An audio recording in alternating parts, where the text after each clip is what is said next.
Ya deberíamos estar, Ready. por si quieres Vale, vale. comprobarlo ahí primero. Vale, vale.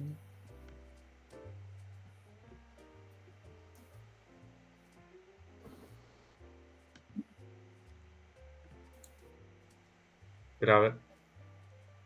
Mm, sí, Sí, ya estamos, ya estamos. creo que sí. Pues buenas tardes, una semana más. Bueno, buenas tardes, buenas noches.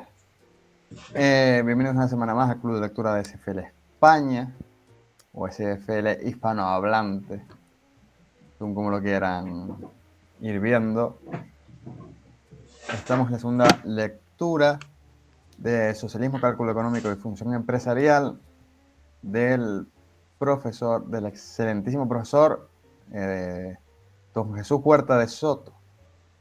Bueno, esta lectura corresponde al tercer capítulo de esta obra y para ello hoy vamos a hacer un pequeño resumen y después introduciremos algunas ideas principales de lo que a la lectura corresponde.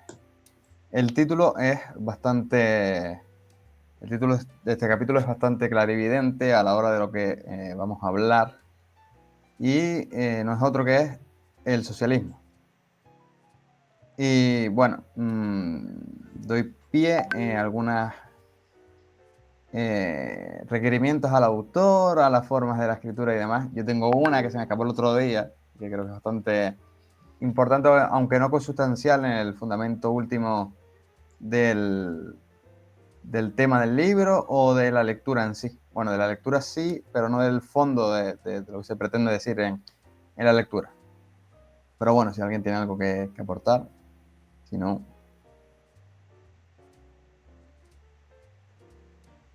Vale. Bueno, por ahí dice Alejandro de los mejores libros que he leído. Esto vale más que su peso en oro. Bendito sea el valor sugerido. Pues sí, bastante de acuerdo. Eh, vale. Viva, digo yo también. Pero bueno, el apunte mío es un poco... No sé si estará solventado en las nuevas ediciones, pero en la que yo estoy leyendo hay recurrentes citas en inglés, tanto a pie de página como dentro del texto, y eso para mí dificulta un poco la lectura, básicamente porque sí, Haber no solo estudiado. porque no solo porque mi inglés no sea el mejor, sino porque, a ver, es decir, yo supongo que a veces se podrá hacer alguna actualización y demás en lo que a las citas corresponde, que la mayoría de libros están en español o en lenguaje, es decir, yo tiene ya su correspondiente traducción. Desde aquí, si nos ve el profesor Huerta de Soto, me aviento a hacer la transfusión, el tránsito de las citas antiguas a las nuevas, que sobre todo, y creo que en mayor medida están en su propia editorial, es decir, la propia editorial del libro. Bueno, damos pie ya a la lectura, eh, al contenido de la lectura para no perdernos aquí entre cuestiones secundarias. Dice Alejandro que no, que sigue siendo igual. Y la pip es cuando las notas a pie de página no están traducidas. Sí, ni que lo diga. Incluso hay algunas en alemán, que eso ya vuelve loco. No están traducidas en el cuerpo, al menos se suelen traducir las notas. Lo mismo pasa en latín, para el latín, no, supongo, porque no creo que... o francés o en alemán, bueno, como dice Alejandro, sí, sí, vamos, esto ya es una locura. Pero bueno, sin más, tú puedes leer el libro sin eso. A ver, y para algo está la inteligencia artificial o el propio traductor que con una foto te lo traduce. Así que bueno, por ponerle alguna cuestión a caer de un burro, como se suele decirle al profesor, que tiene pocas. Pero bueno, damos pie al capítulo 3 del socialismo. Bueno, y empezamos fuerte. Bueno, antes de empezar, como tal, es una cuestión que suele ocurrir bastante entre los que se han leído este libro o se han leído los anteriores libros que hemos leído sobre el teorema del socialismo y los que no se lo han leído. Y es que por mucho que solemos, o así a mí me ha pasado, y pasa, vamos, que no es una cuestión particular, de comentar a la hora de decir que el socialismo es imposible, el socialismo es imposible, el socialismo es imposible, que nos miran como locos, o dicen, bueno, tal vez el socialismo no es malo, lo que son malos son los que lo aplican. O dicen, no, posiblemente es que no es el verdadero socialismo y demás, pero por ahí no quiero entrar. Sino es la forma en la cual te miran como un loco, ¿no? Y casi que le quieres tirar el libro detrás y dices, coño, léete esto, tío, léete esto. Y bueno, empezamos partiendo de las premisas de por qué el socialismo es imposible, teniendo en cuenta lo que hablamos la semana anterior, pero entrando en el fundamento último del socialismo, es decir, la imposibilidad del socialismo. Es decir, y no discurro un poco más y suelto ya el primer apartado, que es por qué el socialismo es un error intelectual, ¿no? Ese es el punto, es decir, ya está. Es decir, no es una cuestión práctica, no es una cuestión retórica, si lo quieres ver así. Es un error intelectual. Es decir, no hay más. Es decir, no busque vuelta de hoja, no hay un impedimento ahí que hace que esto trascienda. Y bueno, el punto pasa por definir o buscar una definición lo bastante razonables, sin que tenga algún sesgo, sin que tenga alguna cuestión, para que no pase las dos cuestiones que he hablado ahora mismo. Es decir, que no se toma un término intermedio, es decir, que bueno, eso no tal vez es que claro, es que la gente que lo aplica no lo supo aplicar o eran bastante viciosos o bastante ladrones. O se tome la otra visión, que es la de eso no era verdadero socialismo. Entonces, si tú tienes una buena definición, pues no hay tangentes, vamos. La definición ya la dimos el otro día, ¿no? Y habla un poco de la coacción institucionalizada contra la propia función empresarial en el desempeño de la libertad humana. La he hecho un poco con mis palabras, pero no nos salimos de eso. Entonces, vamos a hablar de grados, ¿no? En relación a la intervención estatal o de formas en el desarrollo con el fundamento. Vale, tengo aquí la chuleta, ahora la leo, Marco. Gracias. Vamos aquí a hablar de grados en el hecho de la intervención institucional, o vamos a hablar de formas en el hecho de los distintos socialismos que se han implantado o se han desarrollado de manera teórica. Pero bueno, voy a leer la cita. No vamos a pecar. Sistema de coacción institucional contra el libre ejercicio de la función empresarial o acción humana. Muchas gracias, Marcos, por la contribución. Y bueno, vamos a empezar definiendo los tipos de coacción, ¿no? Los tipos de agresión que viene a definir Hayek, entre otros, ¿no? Que está el sistema, ¿no? Los dos tipos serían, uno, el que es institucional, que es recurrente, que se estructura dentro de una forma, que en este caso sería el Estado, y que persiste en la capacidad que tiene de arrebatarle a las personas su capacidad última de acción, es decir, la función empresarial. Y bueno, quería poner el reverso y ahora darles la palabra en relación a la otra visión de la agresión, es decir, una agresión que no esté institucionalizada, sino que podría llamarse como una sanción social, es decir, la que en el día a día ¿no? Desarrollamos para que esto pueda funcionar, por así decirlo. Es decir,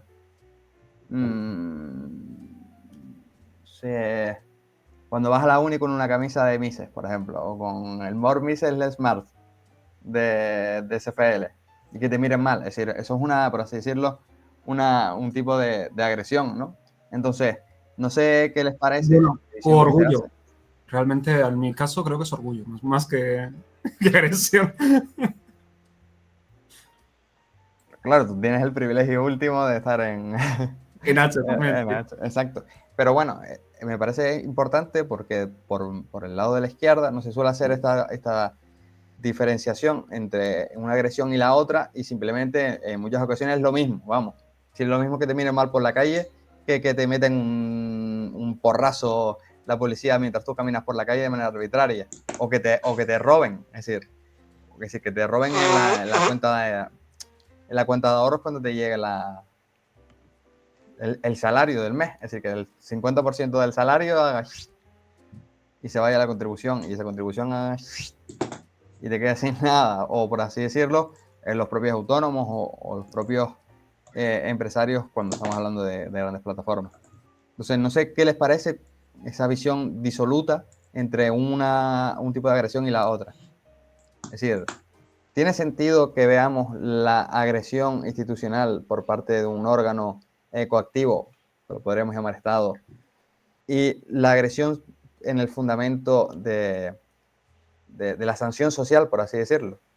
Es decir, ¿tiene sentido unirlo o está mejor visto de forma separada? No sé qué les parece.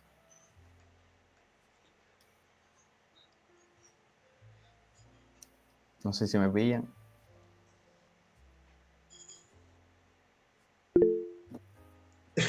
Repite. Vale. Hay dos tipos de agresión que nos hablas ahí. La institucional, que sería la del Estado, que está instrumentalizada por medio de un aparato coactivo. Y la otra sanción que la podemos entender como sanción social, que es la que hace que te miren mal por la calle. Vamos, porque a lo mejor llevas una camisa que no le gusta al resto.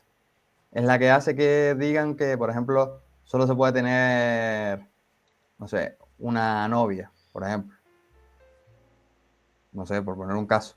O que solo puedas, no puedas ir de blanco a un entierro, por ejemplo. Es decir, el mismo tipo de agresión. ¿No? ¿Tiene sentido separarlos o es consustancial unirlos para estructurar una lucha contra esa agresión? ¿No? Porque en última instancia es lo que se está discutiendo por parte del socialismo. Pongo otro ejemplo. Los derechos de propiedad por parte de la institución, la lucha de los derechos de propiedad por medio de la acción institucionalizada del Estado. O la lucha de los derechos de propiedad por medio de una ONG. Exacto. Bueno, esto parece aquí un loquero, ¿eh? Parece que estoy hablando solo. Sí, bueno, es un término laxo, es decir, agresión, coacción. Eh, pero bueno, si quieren, entramos ya con los puntos del tema de la que es sistemática e institucional, que sería la del Estado. Claro, pero es decir, es lo que estoy planteando. Es justo lo que estaba pensando, Alejandro. Es lo que, es lo que estoy planteando. Tiene sentido verlo como una agresión o no. Pero como tú bien sabes, por parte de la izquierda, por parte de grandes sectores de la izquierda, es una agresión. Ya, pero a ellos cualquier cosa les ofende, así que es normal. Vale, vale, vale, vale. No sé si se ve en el directo lo que escribe. A ver, hablas de los tipos de instituciones. No, no, no. Bueno, sí, sí, sí, podremos verlo así también. Sí, existen dos tipos de instituciones. Sí, las formales y las informales.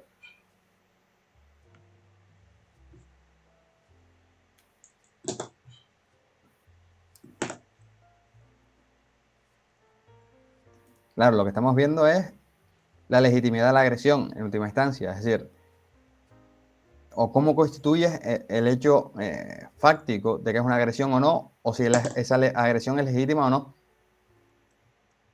Pero bueno, yo creo que esto es cuestión de otra discusión. Yo quería solo llevar un poco a debate estas dos visiones. La Y ética de la libertad ya la discutimos en este club de lectura. bueno, eh, bueno, a partir de la agresión institucional podemos entender dos cuestiones. Y es que esto va a dinamitar la sociedad en el hecho de que no nos vamos a dar cuenta las interacciones que creamos a partir de de la libertad, es decir, de la libertad última, es decir, lo que yo quiero hacer y lo que me dejan hacer, ¿no? Si de manera sistemática no me dejan hacer lo que quiero hacer, están mermando mis posibilidades y las posibilidades del resto de ayudarme, ¿no? Entonces esta información, ¿no? De lo que yo quiero y lo que me pueden brindar, se empieza a romper o directamente no se crea. Pero también cuando esto se está sistematizando, cuando ya es algo recurrente, simplemente yo dejo de pensar que lo puedo hacer. Entonces, se pierden dos posibilidades, la posibilidad de la acción directa y la posibilidad de la acción indirecta, por así decirlo. Entonces, no debemos entender esto debemos entender esto como manera individual, pero también pensar que esto se va agregando, ¿no? Y que va haciendo que la sociedad, ¿no? Se vaya borrando o se vaya, por así decirlo, volviendo más instrumental ¿no? Instrumental de cara al Estado, por decirlo de esa forma. Entonces, el órgano, ¿no?, director, que se supone que es el que va a llevar a mal puerto a la sociedad, es el que va por así decirlo, a instrumentalizar, como decía, qué se puede hacer, cómo se debe hacer, por qué se debe hacer, en base a qué se debe hacer, o cuáles son los medios para realizarlo. Y esto es lo que vamos a poner en duda, y es uno de los elementos, por no decir el consustancial, de por qué el socialismo es imposible, ¿no? Porque es un error intelectual. Bueno, entonces tenemos que hablar de, entre otras cosas, la ley en el sentido material, ¿no? Entendido el sentido material como que debe ser igual e independiente para todos, ¿no? Es decir, si no hay una fijeza en la ley, la arbitrariedad de cómo, por qué, de acuerdo a qué, en base a qué y cómo, ¿no?, del órgano coactor, va a no solo a modificar o a destruir la información, ¿no?, y por lo tanto hacerla inservible, sino que la va a hacer móvil, ¿no? Va a ser, hoy puedes hacerlo, mañana no puedes hacerlo. Tú puedes hacerlo, tú no puedes hacerlo. Entonces, esto se suele hablar de inseguridad jurídica, ¿no? Pero yo creo que en estos días lo veremos, cómo la inseguridad y el término jurídico no pueden ir muy de la mano, por así decirlo, ¿no? Es decir, porque está el concepto de visión de la ley positiva y la visión de la ley negativa, y la que prima, entendiendo el sentido del fundamento de la ley material, debe ser siempre la negativa y no la positiva, porque la inseguridad jurídica es la base, ¿no? Es decir, cuando hablas de seguridad y de jurídica, digamos que es un símil, por así decirlo. Entonces, la imposibilidad, ¿no?, de establecer un marco de actuación común, la imposibilidad de saber cómo, incluso cuándo, para qué, para quién, cómo, de qué forma o cuáles son las visiones alternativas, es lo que fundamenta que el socialismo sea un error intelectual, ¿no? Entonces, esto lo tenemos que ver de una manera económica, si lo queremos ver así, pero también lo tenemos que ver como una relación social, es decir, como una relación de intercambio, no solo de bienes y servicios, sino de conocimientos, de ideas, de principios morales, ¿no? Y esto se puede sustentar en dos visiones, y por aquí que siempre ha pecado un poco la filosofía, ¿no?, entre ver las cosas de manera ideal, como una foto, y de ver las cosas como algo dinámico, ¿no?, como un movimiento, como una película, ¿no? Y entonces, en estas dos cuestiones se ha fundamentado otras ideas ya desde muy atrás en los tiempos del propio Platón, ¿no?, de cómo el caminar hasta el conocimiento supone una serie de cambios, pero en última instancia lo que se conoce es la verdad, es algo que es en última instancia estático. Entonces, hay que entender que esta dinámica supone una información, ¿no?, que sería esa forma de caminar, es decir, cómo damos un paso después del otro para llegar a un puerto, es decir, para llegar a un destino, a una idea o a una realidad, ¿no?, que cuando es móvil tiene cierto sentido. Entonces, tenemos que entender la sociedad como algo dinámico, ¿no? Para ello tenemos que entender que la sociedad no se fundamenta en el individuo como un átomo, ni se fundamenta en la sociedad en un sentido abstracto, en un sentido estructural, sino se fundamenta en la libre interacción de las personas, es decir, en lo que nosotros queremos de manera agregada entre el uno, ¿no?, el uno entre el todos, no el todos por el todo, como podría ser en un órgano socialista, en última instancia. Entonces hay que entender que existen un fundamento en esta interacción, ¿no?, que sería la información de las interacciones, que viene dada por el volumen de la información, es decir, cuanto más personas, más capacidad tenemos de brindarnos unas razones, de brindarnos unos motivos por el cual vivir, ¿no?, entre nosotros, no de manera abstracta. ¿No? Y para ello tenemos que nosotros tener la posibilidad de pensar por nosotros mismos, que no podemos pensar de otra forma. Por lo tanto, es el hecho por el cual creo y hago énfasis en esta visión, ¿no?, de abstracción desde el individuo, no desde la sociedad, porque por ahí las visiones estructuralistas creen que existen como una información, ¿no? Entre las estructuralistas podemos ver las más funcionalistas que vienen de la mano de la economía clásica o incluso la ortodoxa, que creen como que la información está ahí y que ella misma va estructurando todo, ¿no? La información son las personas que actúan en su día a día, ¿no? En su día a día no, en los minutos, en los segundos, vamos, que por ahí hay otras visiones que lo intentan estructurar y que la veremos posteriormente.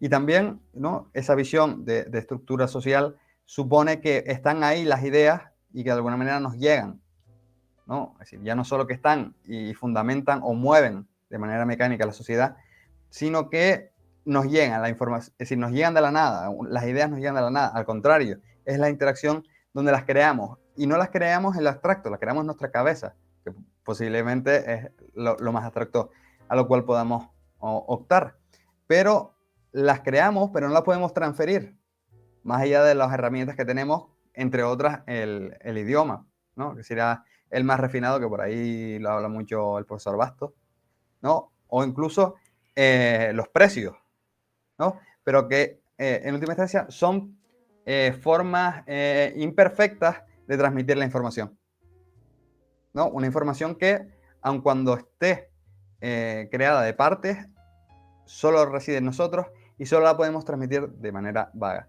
A esto, ¿no? Son uno de los fundamentos que se llama, buenas, Daniel, se llama la intransferibilidad de la información, ¿no? Y después nos encontramos en un hecho social, ¿no? Entendido como una que está fundamentada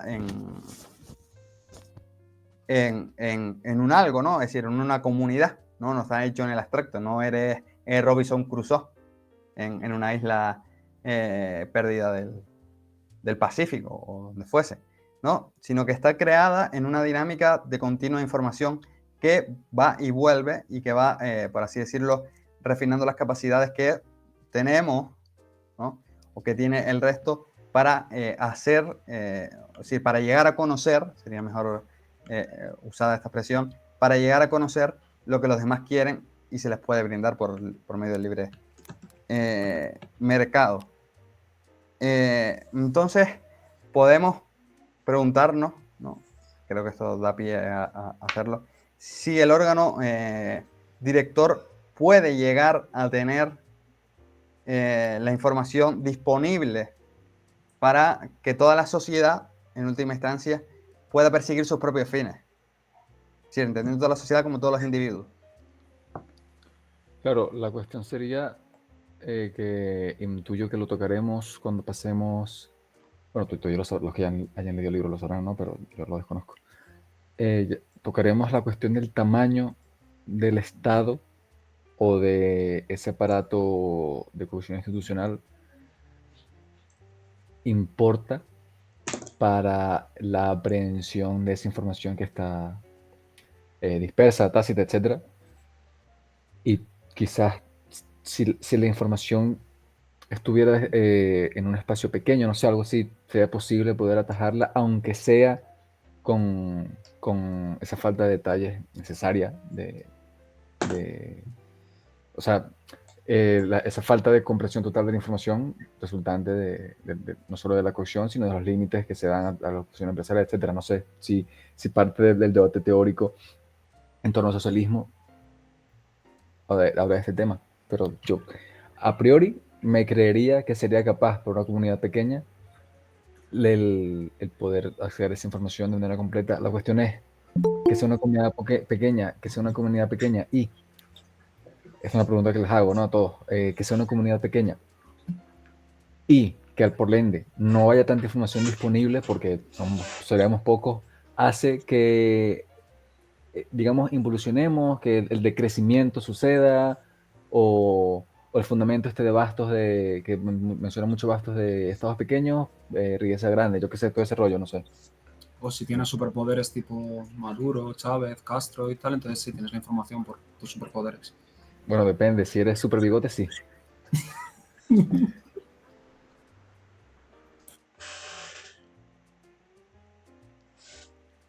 Pues eso queda abierto a que contesten, si no contesto yo.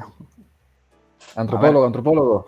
Lo dice Hayek y es una de las frases más memorables que tiene. Dice, podemos ser muchos y ricos o pocos pobres. El tema, y creo que es lo que comenta Bastos, es que son estados pequeños integrados dentro de un comercio global. Es decir, independientemente de que sean muchos o pocos, el fundamento está en el hecho represivo, es decir, que sean pequeñas comunidades, pero muchas comunidades. Es decir, muchas comunidades que hagan que sea mucha gente. Miguel. Claro. Bienvenidos a los nuevos. Miguel. Hola, buenas tardes. ¿Cómo están, muchachos? Me gusta saludarlos como siempre. Un placer ver gente nueva. Con respecto a lo que escuché la última frase de la pregunta de Alejandro y luego la completé con lo que dice Oscar. Y entonces, más allá de que sean pocos, muchas personas, no sé si Alejandro hablaba de la población o de la conformación de personas dentro del Estado, la cantidad. Ok, me refería más bien a lo que decía Oscar, de muchos estados, pero pequeños. Ok, buenísimo. La población en Entonces, general, digo. Sí. no, ya, población es una cosa que no tiene nada que ver con Estado. La población no es Estado. No, me refiero a la, digamos, distribución de la población a nivel global. Sí, la demografía, correcto. Ok, entonces, más allá de la demografía, de cantidades demográficas, creo que es la forma de pensar la que van a determinar el futuro o el estadio de una sociedad. Porque hay países tan pequeños como Surinam, que está aquí al lado de Venezuela, hay países pequeños de incluso 800.000 personas, como uno que estaba mirando ayer en un documental, está en el Asia del Este. Hay países como Estados Unidos, que tienen 350 millones, 400 millones de personas. Y entonces, aquel país de 800.000 personas es un país pobre. Per cápita es pobre. Y Estados Unidos es uno de los países más ricos del mundo. No voy a entrar objetivamente en qué puesto está ahora mismo porque no tengo el dato. Pero entonces, Bután, creo que es el país que estaba mirando ayer, Bután. Me puedo equivocar. Entonces, demográficamente, quizás no sea un buen factor para determinar una respuesta para eso, sino la forma de pensar de los ciudadanos, del inconsciente colectivo que hay en ese país. Uruguay, teniendo 3.7 millones, 4 millones de habitantes, de los cuales la mitad de la población es extranjera. De hecho, Uruguay tiene más vacas que personas. Incluso con esa demografía, Venezuela siendo el país con reservas petroleras probadas más grande del mundo y con 40 millones de habitantes más o menos, es un país más pobre que Uruguay. Entonces, se determina por la forma de pensar de los ciudadanos y además de los ciudadanos que llegan luego a estar en puestos de poder, ¿no? Para poder uno determinar cuál es el futuro de la riqueza de una nación.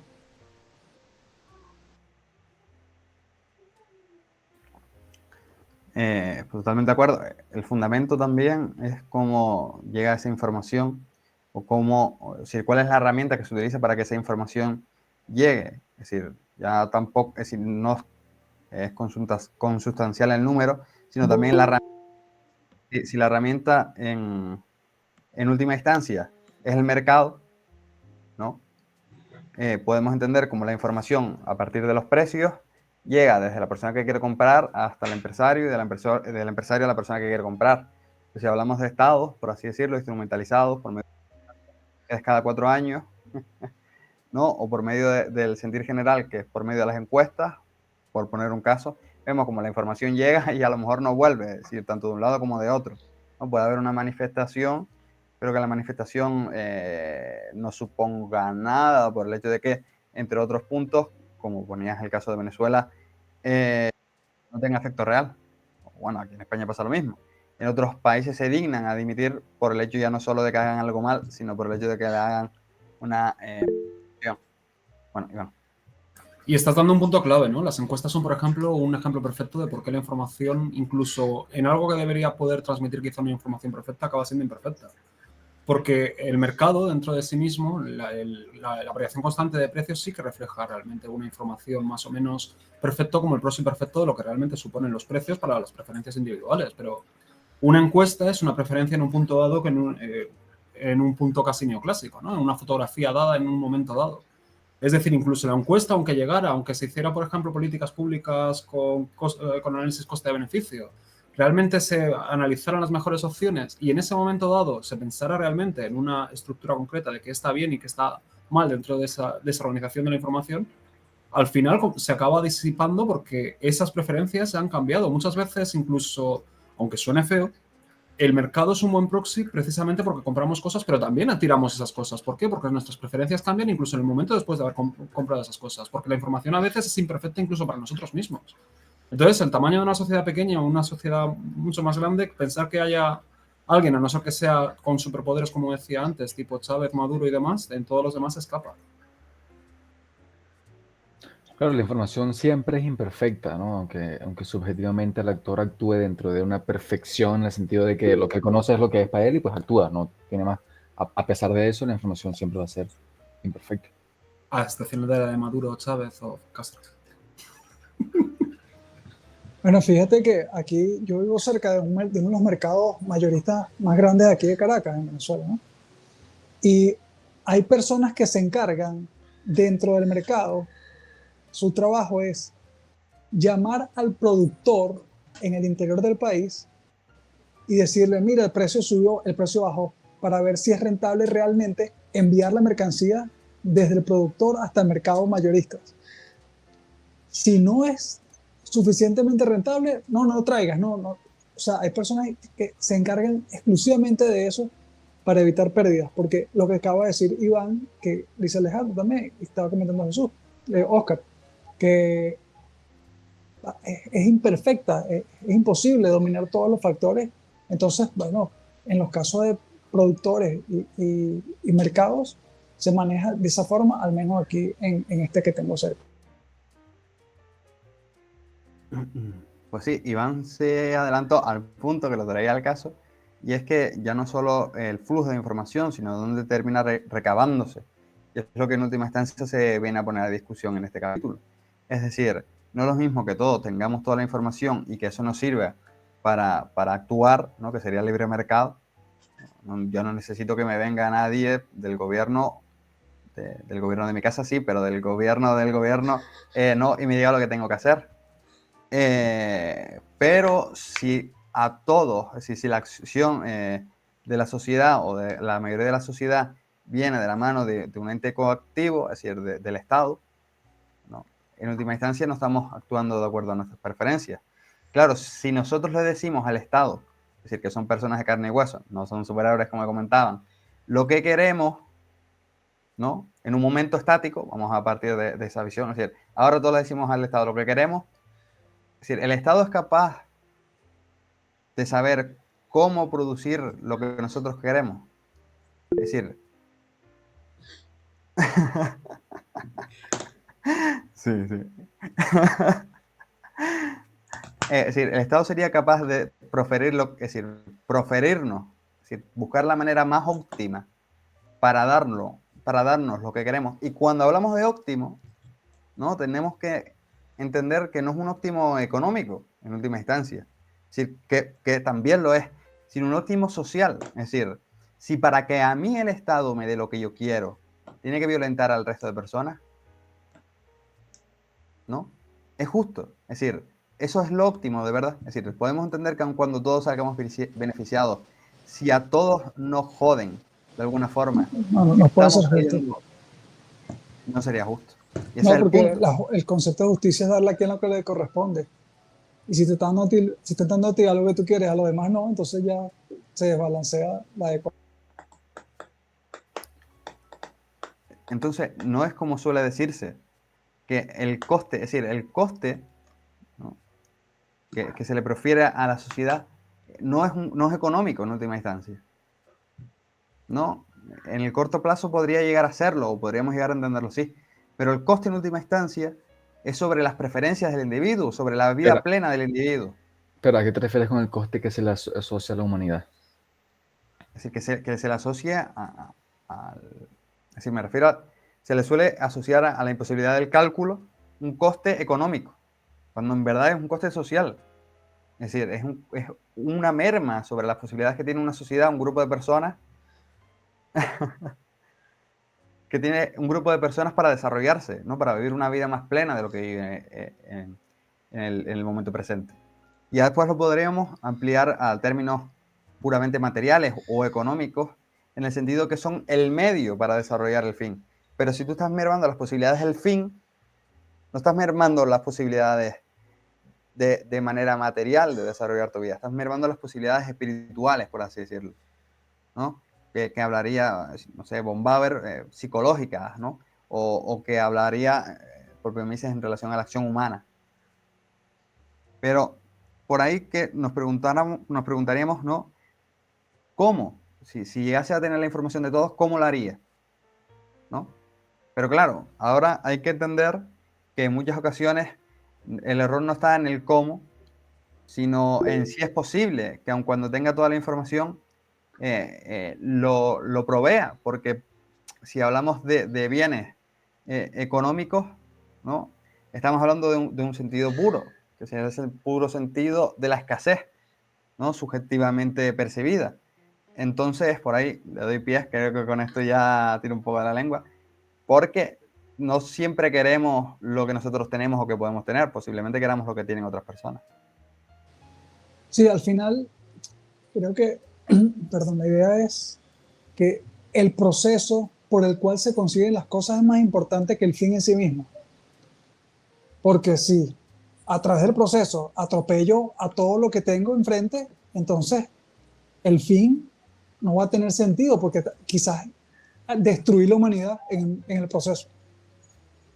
Quizás destruir una especie, a lo mejor una especie, no sé, las vacas, porque no, la gente es vegana.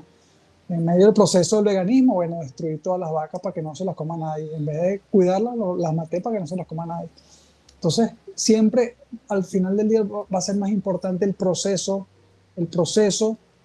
que el resultado final, porque es a través del proceso donde podemos determinar a quién realmente, a quién realmente estoy afectando y quién está pagando al final las consecuencias de dentro de ese proceso para conseguir algo que quizás un solo individuo se puede beneficiar. Y si alguien se puede beneficiar, entonces hay que permitir que se beneficie porque es parte de una sociedad y es lo mínimo que puede permitírselo.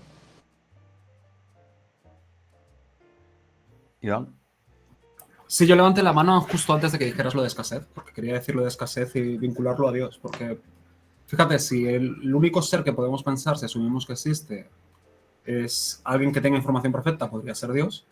Y quizá el hecho de que no intervenga como la gente querría que lo hiciese es precisamente por la escasez relativa que hay, porque hay 8.000 millones de personas con deseos y preferencias completamente diferentes y la mayoría de ellas en conflictos, con una escasez evidente de un montón de cada uno de esos recursos.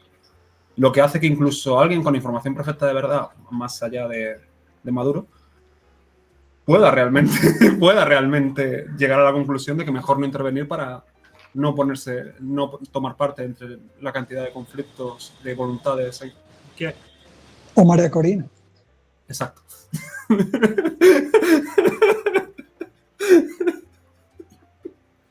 Bueno, Iván, yo creo que lo único que falla Maduro en cuanto a la información es en la capacidad militar, ¿no? Es decir, yo creo que eso no lo tiene bien medido. De resto sí, no está es mal.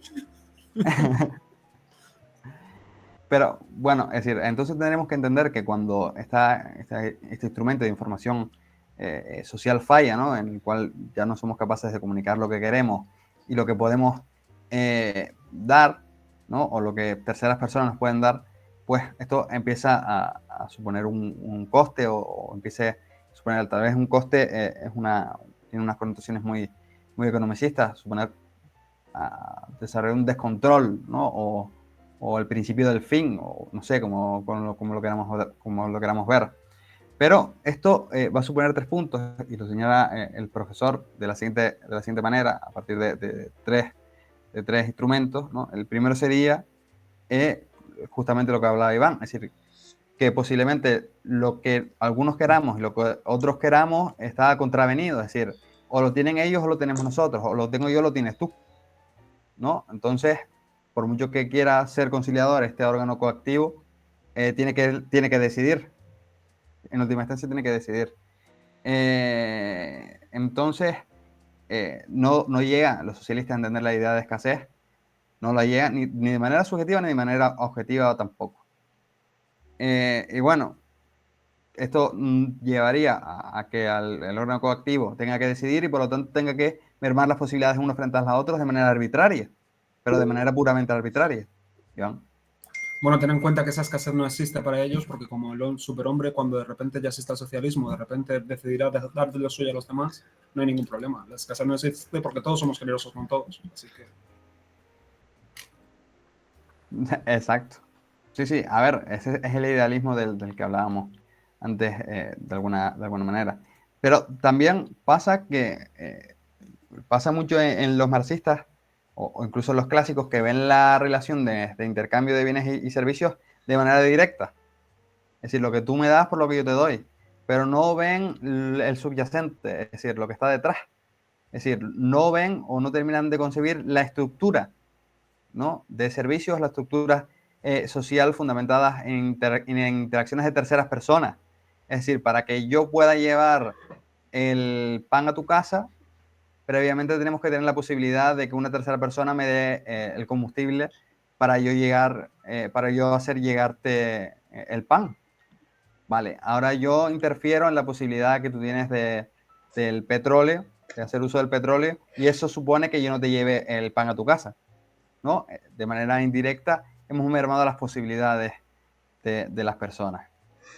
Entonces ya no es, y por ahí viene la frase de, ¿no?, la frase de lo que de Bastiat, ¿no?, lo que se ve y lo que no se ve. Es decir, las capacidades que mermas de manera directa, pero las que mermas de manera indirecta también. Y ahora, claro, llega un punto dentro de la sociedad en la que es evidente que algo está fallando, ¿verdad? Entonces cuando el órgano coactivo pasa y dice, pues vamos a solucionarlo, pero lo quiere solucionar sin saber, en última instancia, porque no tiene la información, cómo se debe de solucionar. Entonces va a solucionar errando más. Es decir, va a intentar, por poner el caso que es muy sonado, de hacer bajar el precio del pan, terminando haciendo que el pan sea más barato que el grano. Entonces la gente, ¿qué va a comprar? ¿No? Pan en vez de grano. Entonces, queriendo solucionar el problema, lo estás agravando, ¿no? Y con eso estás mermando las posibilidades ya no solo presentes, sino futuras, porque el grano se tiene que sembrar para hacer pan. Entonces, si te comes el pan y el grano lo desechas, ni comes ni vas a comer. Bueno, ni comes ni dejas comer, ni vas a comer tú en el futuro. Bueno, supongo Nunca que los que mejor llevan el dicho, órgano, nunca mejor dicho, pan para hoy. sí, y hambre para mañana. Valga el refrán. El problema es que todos esos agricultores de trigo son realmente unos capitalistas que se quedan con todo. ¡Ah, amigo! ¿Cómo no se me ocurrió? Sí, y ya no solo de manera directa, sino de manera indirecta a lo largo del tiempo, ¿no? Y ahí entramos en la preferencia temporal y demás, que la hablábamos en la anterior reunión, pero que se va a estructurar de mejor manera en futuras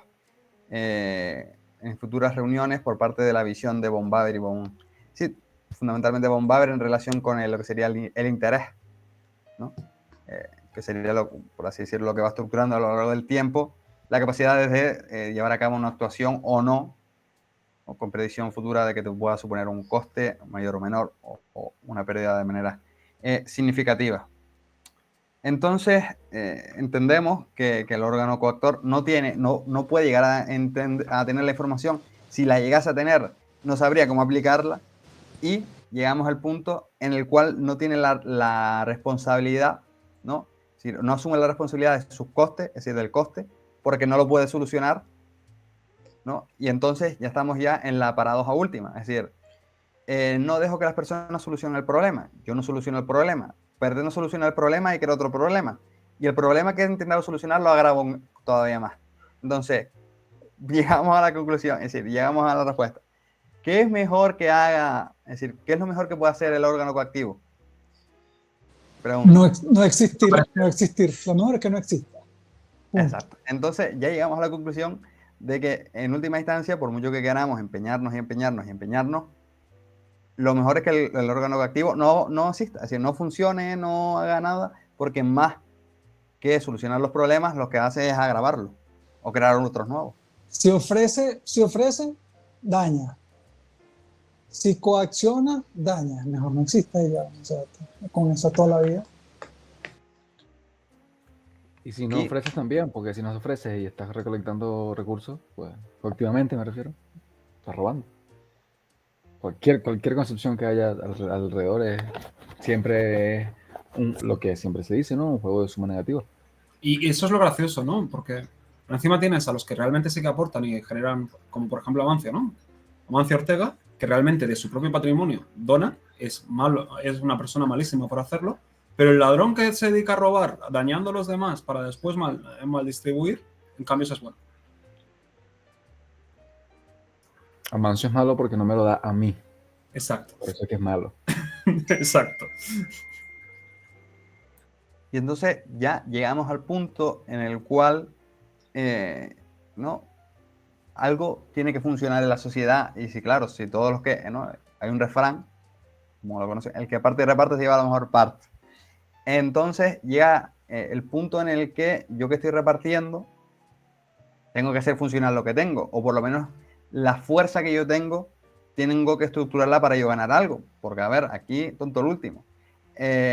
Y por muy benevolente que crea la gente, que en última instancia es la diferencia entre, bueno, esa es una frase de Mises, entre el capitalista y el socialista, son los medios, no los fines. Es decir, ambos quieren ganar dinero, ambos quieren vivir mejor, ¿no?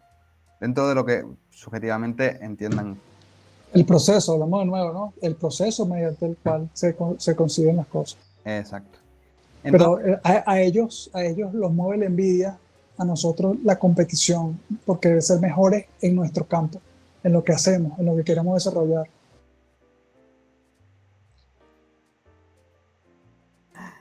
entonces llegamos a un punto en el que el órgano corruptor, ¿no? Que al principio son gente elevada, intelectuales de alta corte y demás, pues termina por, vamos a verlo así, y esto es un proceso que hasta el propio Javier Milei, no por ser el único, sino por destacarlo, se ha hecho cada vez más famoso y más potente dentro de lo que sería Argentina. Y es la idea del empresario, ¿no? Como en última instancia, buscando la ganancia, hace que los empresarios se pongan de la mano del órgano coactor. Si yo no puedo ganar dinero de ninguna manera porque no me están dejando, la única forma de ganar dinero y de llevar el sustento a mi casa es ponerme al lado de los políticos, pues termino El, poniendo...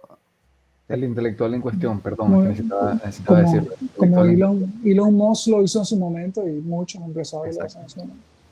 Exacto. Sí, sí, sí. Es decir, pues te pones de la mano del empresario y para ahí caminas. Es decir, por ahí gano, me prefiero el sustento, ¿no? Que sería la idea del empresario. Después, lo que se termina formando es una coalición entre las personas que tienen el poder y luchan contra otras facciones de poder por lo que hablaba Alejandro ahora mismo, es decir, la lucha de la economía de suma cero. Ya no es el partido o la idea del órgano coactor como algo unido, sino los trotskistas frente a los estalinistas, por ejemplo, por poner un caso. O podríamos buscar incluso aquí el término, el clip de la película esta de, ¿cómo se llama? La vida de Brian, ¿no? Y cómo se buscan las formas de que el partido de los partidos del partido lucha contra el partido del partido del partido porque queremos que el partido del partido del partido no representa las luchas del partido del partido del partido. Vamos, ¿me entienden? Que son las mismas frases, las mismas palabras, pero son distintas personas que luchan por distintas otras visiones. Entonces, en esa visión de lucha de suma cero, avanzan, ¿no? Y después, lo que termina pasando es que a partir de que tú no encuentras las formas de, mediante la libre interacción de las personas, proferirte un futuro mejor, ¿qué haces? Robas, violas, ¿no? Y a partir de ahí se empieza a estructurar lo que serían los fundamentos del desastre, ¿no? De la involución social. Porque en última instancia tienes que comer, ¿no? Si no lo estamos justificando, pero tienes que comer. Si tú por medio de la interacción no lo estás logrando, la policía es la primera que roba, los políticos son los primeros que roban. ¿Qué fundamento moral ¿no? Es el que va a sustentar que tú no puedas robar. Es decir, está en la nada. Es decir, en última instancia, estás legitimado. Es decir, ¿qué diferencia hay entre que robas tú o que roba el presidente del gobierno? Bueno, que te meten en la cárcel y ya, ¿no? Pero roban los dos por igual. José, Miguel.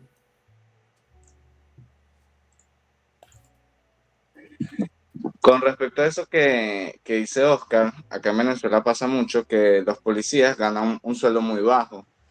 Entonces, todos los policías no viven de su sueldo, sino que viven de la extorsión a todos los ciudadanos. Y eso incluso lo cita el profe Bastos en un video de un libro, creo que es de Stanislav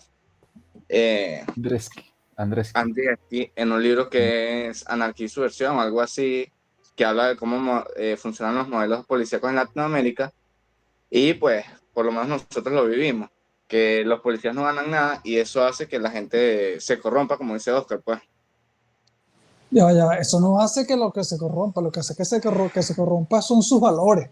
Porque yo conozco gente que gana tan poco como ellos y no roba. Son los valores al final lo que van a determinar si una persona comete una acción o no la comete. Porque hay personas que ganan menos. Yo mismo, hace mucho tiempo, mucho tiempo, 4 o 5 años, ganaba menos que un policía, porque estaba la crisis más dura en Venezuela. Y no me puede dejar mentir Alejandro que yo jamás he robado a nadie. Ellos roban porque son unos sinvergüenzas y porque el sistema está diseñado para que ellos roben. Bueno, exacto, eso es lo que plantea el libro, que el sistema está diseñado para que la gente gane poco y termine tomando malas decisiones. Pero va encadenado a valores personales. Sí, a ver, pero lo que pretende decir Huerta de Soto es que la misma estructura del Estado te va apretando para que tú lo termines haciendo. Es decir, no te queda de otra antes de morirte de hambre. Es decir, aun cuando moralmente entiendes que está mal. Cuando estás a punto de morir de hambre. Exacto. Ok, sí, ok. Es el punto. Sí, no es que tú, en última instancia, lo hagas para proveerte un mejor estado de vida, sino que es que no te queda de otra. Es decir, y incluso pero robar. Claro, porque es que si está en riesgo la vida, game over. Si la vida termina, ya no tienes más nada que hacer, obviamente. Incluso robar al que te roba, es decir, restituir, es decir, porque al último que terminas robando, ¿no? Dentro del sistema socialista es el Estado. ¿No? Es decir, cuando no trabajas, pues esto es un punto, ¿no? Que creo que se trata aquí. Es decir, cuando no trabajas estás robándole al Estado, ¿no? Porque tu trabajo pertenece al Estado, ¿no? Dentro de esta lógica socialista. Es decir, cuando tienes un hijo, cuando tienes 2 hijos y el Estado te ha marcado que tengas un hijo, le estás robando al Estado. El propio ejemplo de China, ¿no? Cuando estás tomando más alcohol del necesario, le estás robando al Estado, ¿no? Y estos son los puntos de la República China, el puntaje social, el crédito social. Si matas a una cabeza de ganado, le robas al Estado. Entonces, se empieza a estructurar todo a partir de que tu acción no viene de manera, de manera deliberada por el órgano coactor. Puedes decir, pensar o hacer lo que te manden. Y, ¿no? Ellos empiezan a moverlo, y esto se ve mucho en el...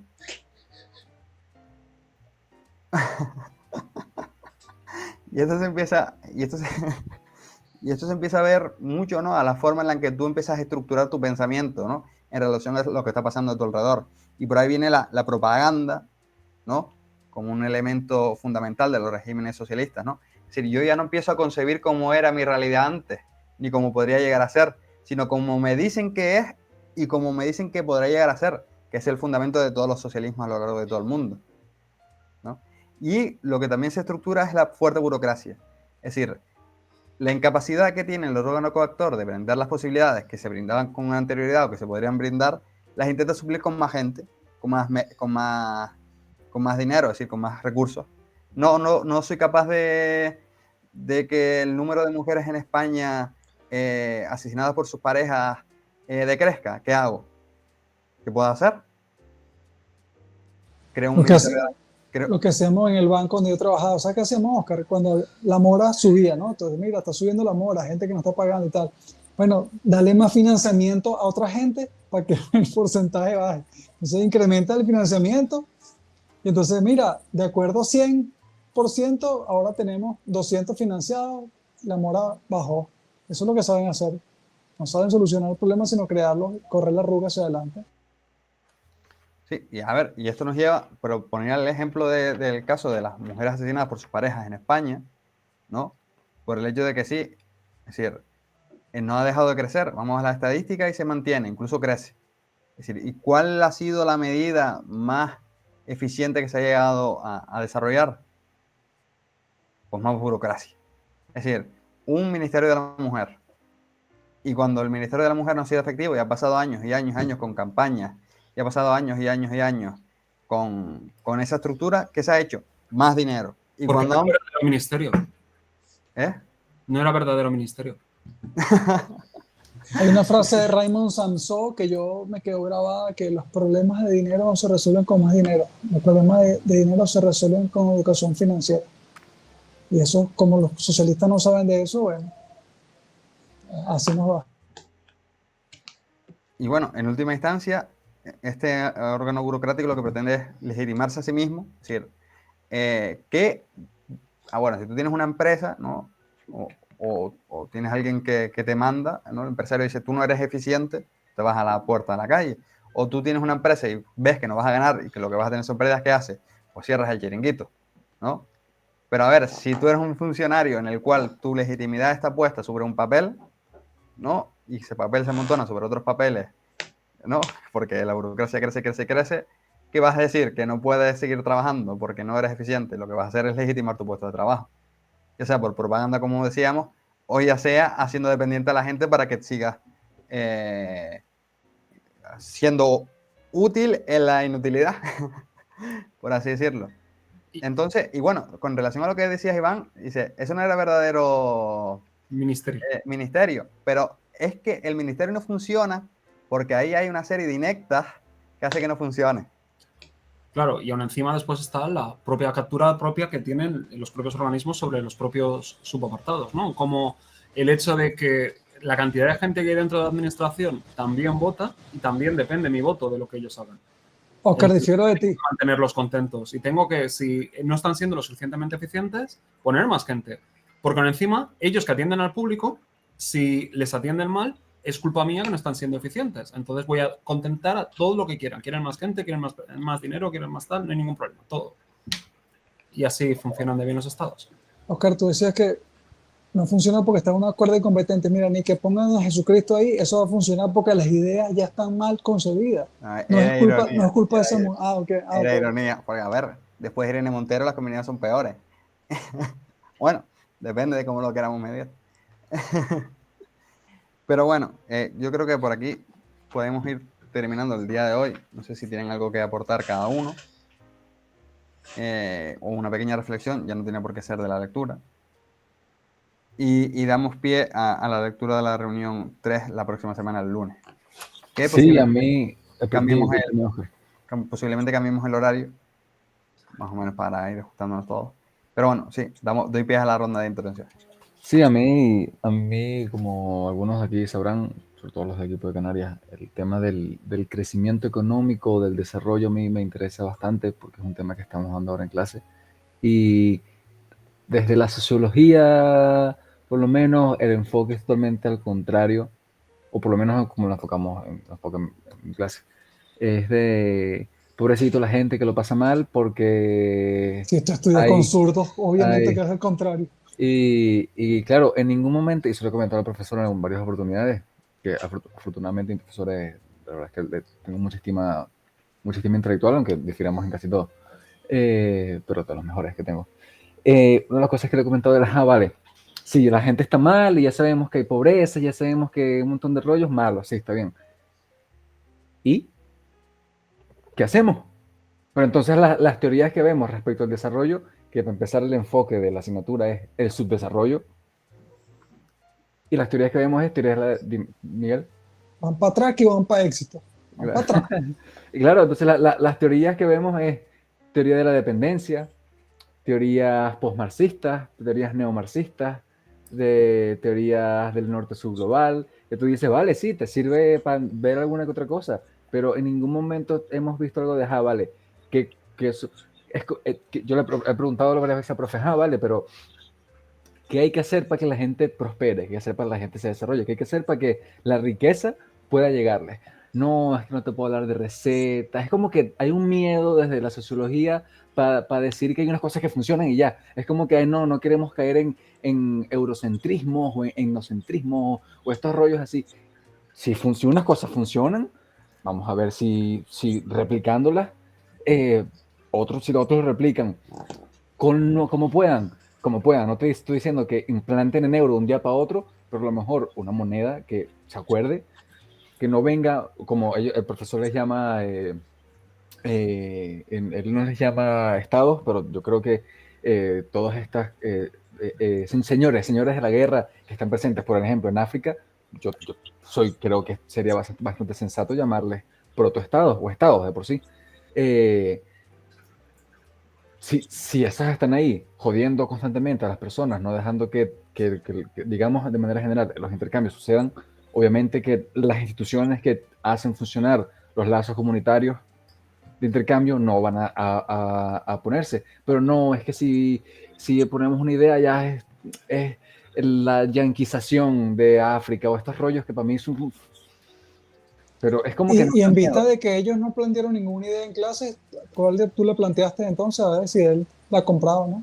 No, yo todavía no he planteado nada porque estaba leyendo Hayek, estoy leyendo Jorge Soto, ya tengo las ideas mucho más claras y yo también estaba ahí con dudas, pero por eso lo he comentado algunas veces con ustedes. Pero ¿hasta qué punto esto? Pero ya creo que lo tengo más claro. Este libro ha sido para mí clave en muchas cosas porque aunque no lo trate de manera explícita, sí da bastantes ideas, sí da, por lo menos, que es una cosa que yo sí afirmo rotundamente, esto se lo debo a Bastos y a Rothbard, el Estado es el principal mal de muchas cosas. O sea, aunque suene feo, aunque no, qué sé yo qué sé, pero para mí es que para mí analizar este tipo de cuestiones sin la figura del Estado de por medio, de manera directa o indirecta, para mí es un error de partida. Ese aspecto político es súper importante y aquí me ayuda a entender ciertas cosas. Entonces, para mí este libro ha sido demasiado bueno. Y bueno, al comienzo lo dicen, yo creo que lo comenté en la introducción, una de las ramas que hace falta de desarrollo y de investigación es eso, las teorías del desarrollo, de las últimas teorías de crecimiento y desarrollo económico. No sé, a mí este libro me parece... No sé. Y claro, en clase comentan algo más, quiero decir. Por ejemplo, si ven a leones cazando, ya que hablabas de África, a leones cazando cebras, ¿creen que hay que analizar su origen y el porqué y el No, pero es que, por No, poner un pero ejemplo. espérate, Iván, no por te un ejemplo. rías. No te rías.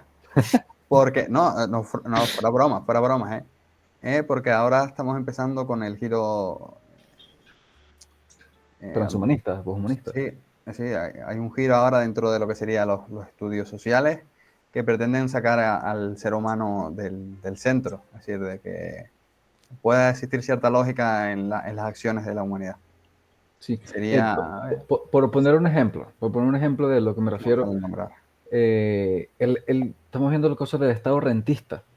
Y claro, tú te pones a leer las bases teóricas del Estado rentista y todos, o sea, pero es que absolutamente en todos, el principal culpable de ese tema, de las ineficiencias que ellos les llaman, derivadas del Estado rentista, es culpa del Estado. Pero como que nadie se da cuenta. Es como que si nadie se da cuenta hasta que la Public Choice por fin lo dijo en un momento, con Buchanan y no sé si Tullock, creo que es Tullock o no, el otro tío, no me acuerdo ahora. Pero en la clase es como que no, bueno, pero es que el problema del Estado rentista es porque el Estado se está apropiando de todo y eres el quien decide si es A o es B o es C o es D, y obviamente, y es lo que dice aquí Rothbard, si la desviación, que es una de las cosas que habla la Public Choice, si el esfuerzo el esfuerzo de la función empresarial se va a dedicar a buscar el favor político, el desarrollo económico no se va a dar, se va a dar el desarrollo político, y es lo que Franz Oppenheimer denominaba los medios políticos, los medios económicos. Entonces, pero es que el problema es el Estado, el problema es la figura del Estado, pero parece que nadie se da cuenta. Es como que si no sé, nadie se da cuenta. Aquí nos damos cuenta, afortunadamente, pero fuera de aquí, Y no, es que eres un radical o que sea, no me lo dicen, ¿no? Pero bastante respeto, pero bueno, es que Bueno, Pero yo creo entonces, que pues, pero entonces cuando España llevaba recursos de la América hispana a España y entonces el imperio implosionó porque el oro empezó a llegar en masas, entonces ahí sí no. Ellos, para ellos no, para ellos sí era algo terrible. Entonces, o en relación a eso, no te diría, no, es que una de las cosas que ha comentado el profesor, hay un intercambio desigual entre el norte y el sur, y yo en plan, pero es que todo intercambio es desigual, obviamente que hay una desigualdad, pero es que obviamente, y menos mal, porque si no, ¿qué les vamos a dar? Si ya tienen lo que tenemos nosotros, ¿qué coño vamos a darle? Vamos a darle lo que no tienen para que crezcan, unos coño. zapatos negros 44 y tú me unos zapatos negros 44. Entonces, ¿para qué me lo vas a dar si ya lo tengo?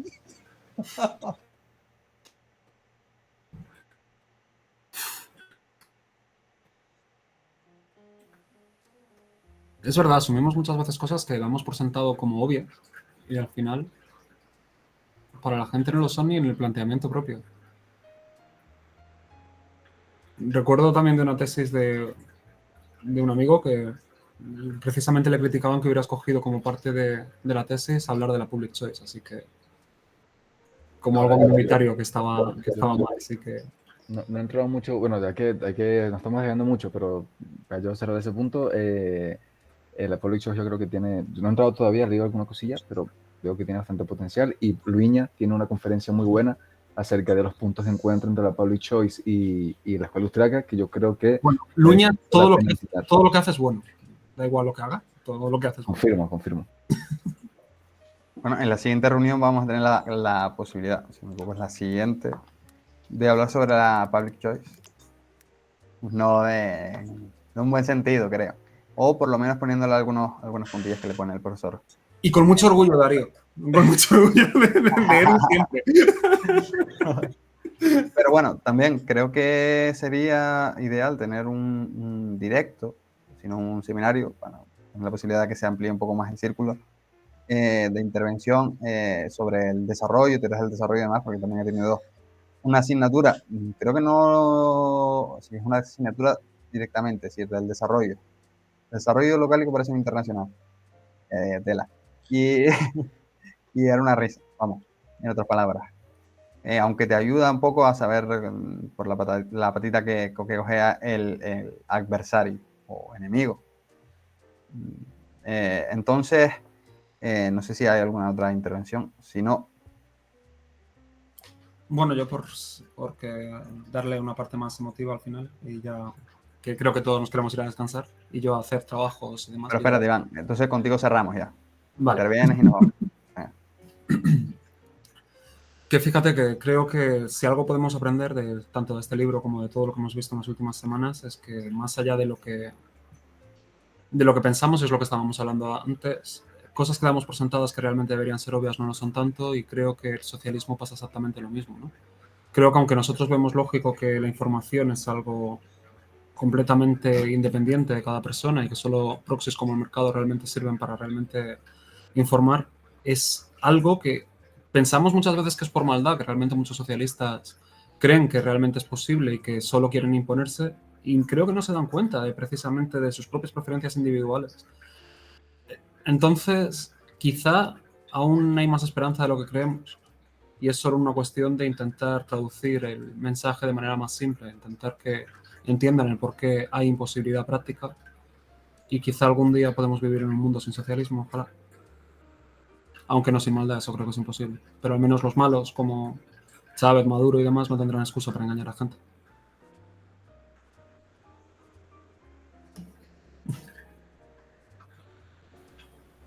Pues nada, con esto terminamos. Muchas gracias,